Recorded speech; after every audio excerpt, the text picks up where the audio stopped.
Bonsoir, bonsoir, bonsoir à tous. Bombo Tenabino. Voilà, c'est encore Arlette, hein. Je reviens encore vers vous pour refaire une nouvelle vidéo, une nouvelle vidéo. Et je vais parler un peu des enfants, je vais parler un peu de nos quotidiens en termes de maman, en termes de vie familiale, donc du côté vraiment enfant. Donc quand je parle des enfants, c'est des enfants de 2 ans et demi à plus loin. On va dire jusqu'à 18 ans parce qu'ici en France, la majorité un enfant de 18 ans, c'est quelqu'un qui est déjà majeur. Pour eux, ils estiment que l'enfant a cette capacité de réfléchir et autonome. Or que quand on regarde bien dans le détail, ils ont un goûter. Donc voilà, 2 ans et demi. Moi, je vais parler vraiment en termes des activités extrascolaires. Vraiment, c'est vraiment mon domaine. Quand je dis extrascolaire, c'est au travers des activités que les enfants apprennent beaucoup. Ils apprennent en jouant, surtout les enfants de 2 ans et demi. Parce que quand on regarde dans les maternelles, c'est vraiment des petites choses, hein. En termes des activités, vous pourriez faire des activités intérieures. Donc, quand j'ai dit intérieure, c'est de la peinture, par exemple, pour les enfants. La peinture, c'est la peinture, on peut faire comment on appelle, on fait des dessins, on va prendre des dessins sur ce que l'enfant aime sur Internet.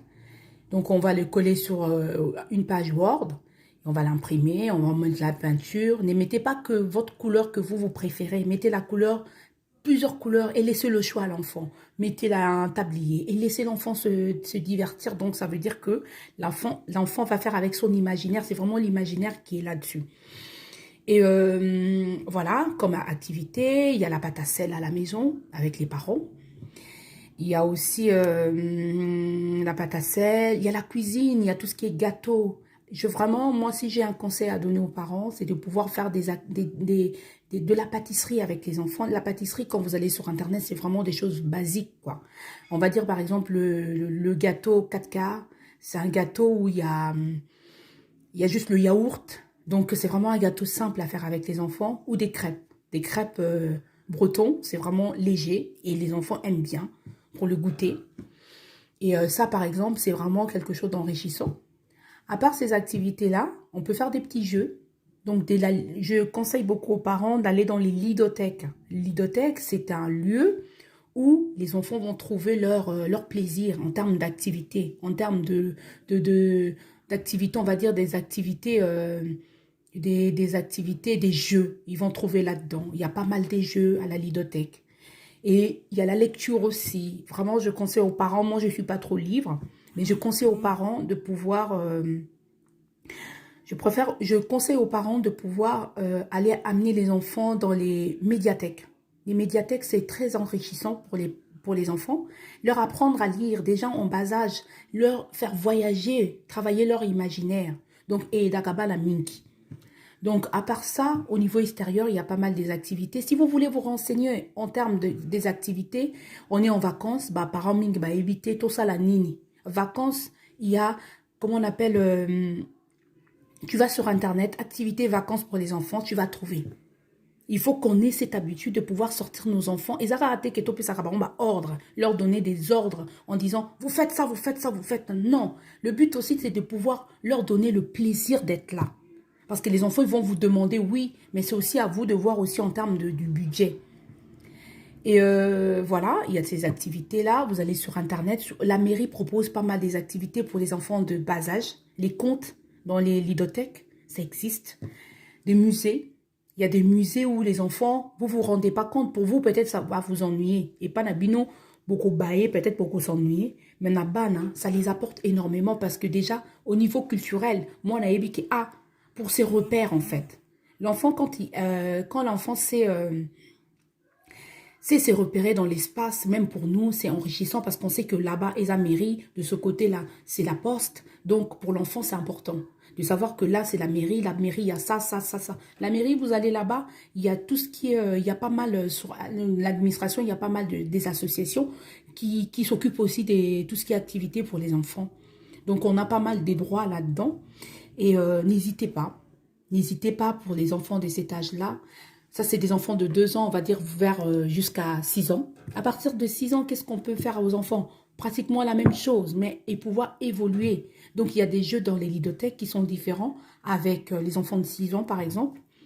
Bana 6 ans, ba jeza ndenge mususu. Bo memba on a ba blidothèque, ba mama bo bimaka, bo vanda kana banda koute tozo zelaka ka papa aye la biso biloko kolia na vanda. Non, il faut sortir. Une femme doit être autonome. Je dis bien autonome pour que le mari te respecte. Oui, on ne dit pas que bon, prenez vos enfants, mettez-les directement dans les crèches, allez travailler. Non, c'est pas ce que je veux vous faire entendre. Mon but, en fait, c'est de pouvoir vous dire que vous êtes capable en dehors de ça. Parce que ça, au niveau de la mentalité aussi, c'est important de pouvoir faire la part de choses. Une femme qui travaille, c'est une femme qui... je vais pas prêcher la bonne parole. Je l'ai pas. Moi aussi, j'ai appris sur le tas et j'ai appris avec l'expérience. Donc, je conseille beaucoup aux mamans de pouvoir se renseigner et de pouvoir trouver le temps pour leurs enfants. Nos mamans, même moi, à un moment, j'ai fait ça aussi, mais c'est une mauvaise habitude de pouvoir ne pas écouter les enfants. Prenez le temps de discuter avec un enfant. Prenez le temps. Moi, j'ai pas eu cette chance-là. Mais heureusement que, comme on dit, je touche du bois. J'ai fait des études en lien avec les enfants. Donc, prenez le temps de dialoguer. C'est pas en criant que l'enfant va comprendre. Souvent, on crie parce que on est en colère, on ne veut pas que l'enfant nous réponde.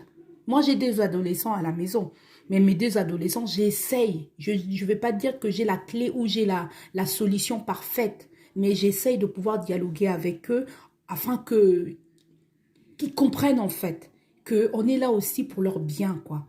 Donc, prenez le temps avec les enfants, prenez le temps de leur demander aussi leur avis en disant... Je veux travailler, excusez-moi, vous voulez quoi comme activité? Vous regardez votre budget, il y a le cinéma, il y a des loisirs pour les enfants. Bah maman, il y a les loisirs, il y a le cinéma. Ceux qui basent colo, tu prends l'argent, tu leur donnes, tu leur responsabilises. Surtout nos mamans n'ont pas le temps de pouvoir leur donner, de donner de l'argent de poche aux enfants. C'est une erreur. Erreur, moi comme moi, dans ce cas, colis, il faut qu'on y ait pesa ya ta 10 euros, pesa ya ta 5 euros, à gérer en gros. Au tout na fin de semaine, au sali na unine. Moi, ne banda ko bien, déjà, ton au PC responsabilité, responsabiliser, responsabiliser. Donc, tu le responsabilises, tu donnes l'argent à l'enfant afin que l'enfant sache comment dépenser, en fait. C'est pas pour un plaisir. Moi, je donne mon exemple. 2 fois, je manquais même 1 euro. Je manquais 1 euro, quoi. Mais c'est pas possible. Mais j'étais obligée de demander aux collègues, j'étais obligée des amis, excusez-moi, à l'époque. Mais c'est pas bon parce que l'enfant, on est en Europe ici. Quand nos enfants manquent à la maison, c'est là où ils vont sortir dehors pour pouvoir aller demander ailleurs. Et s'ils ne trouvent pas ailleurs, qu'est-ce qu'ils vont faire? Ils vont plus tard se prostituer. 2, trouver des copains pour pouvoir combler le vide. Je demande aux parents, je n'ai pas comment on a dit, je n'ai pas je sais pas avec la baguette magique que je vais trouver une solution. C'est en dialoguant avec vos enfants. Prenez le temps avec chaque enfant. Prenez le temps. C'est difficile. Il y a des mamans qui ont 1 ou 3, 4 enfants. Faites attention aussi à ça. Je ne dis pas il faut pas avoir des enfants. Je dis il faut savoir chaque enfant a ses besoins. Chaque enfant, il faut prendre le temps avec chaque enfant. Mais si vous en avez 5 ou 6, c'est plus l'époque. On est jeunes maintenant. On essaye de faire des enfants, mais pour que nous aussi, plus loin, qu'on essaye d'évoluer de notre vie à nous-mêmes. Donc, c'est juste un conseil. Et si vous avez des questions, n'hésitez pas. Si vous avez des enfants qui ont des difficultés, qui vont toujours dehors, posez-vous la question. Prenez du recul. Dites-vous, qu'est-ce que je n'ai pas fait? À quoi bon d'aller travailler? Vous avez réussi votre vie. Les enfants sont comme ça ne sert à rien. Il faut essayer de pouvoir combler le vide. Quand un enfant fume, c'est parce qu'il y a son entourage. Moi, je dis toujours, pour élever un enfant, il y a trois conditions, on va dire trois lieux qui rentrent en ligne de compte. Pour ils ont 3 places. L'éducation que tu donnes. Dehors, il y a l'environnement. Est-ce que l'environnement est propice? Ça veut dire qu'ils traînent avec qui dehors? Tu vas voir des enfants à 21 heures, ils sont encore dehors. Ils n'ont même pas 18 ans ou 17 ans. Pourquoi ils vont traîner dehors? Toi, les parents, tu es à la maison. Ils en profitent parce que les parents sont partis travailler. Oui, mais c'est quoi? Qu'est-ce qu'ils ont reçu en amont comme éducation? Quand ils sont dehors, ah, Abimanaï, qu'il soit dehors, comme ça il va s'amuser. Non, moi, franchement, je vous donne des conseils dans le sens où de pouvoir faire un effort. De pouvoir faire un effort, chacun de nous, avec vos idées, avec ce que vous avez fait, avec ce que vous connaissez. Aidons nos enfants. Aidons nos enfants. Faites en sorte que nos enfants, aujourd'hui, quand ils vont se lever en disant oui, quand on regarde aujourd'hui, on regarde, il y a beaucoup de footballeurs. Je ne dis pas que on peut pas jouer au foot, si, mais tous les enfants ne sont pas amenés à faire du foot. C'est pas possible. Un enfant est amené à pouvoir. C'est pas aussi en étudiant qu'on va réussir. Mais on sait que dans ce pays, quand tu étudies, un- quand tu étudies, excusez-moi, quand tu étudies, tu as la capacité de pouvoir trouver un bon travail. Donc, j'encourage tous les mamans et je veux peut-être m'arrêter là. J'attendrai vos questions. Merci.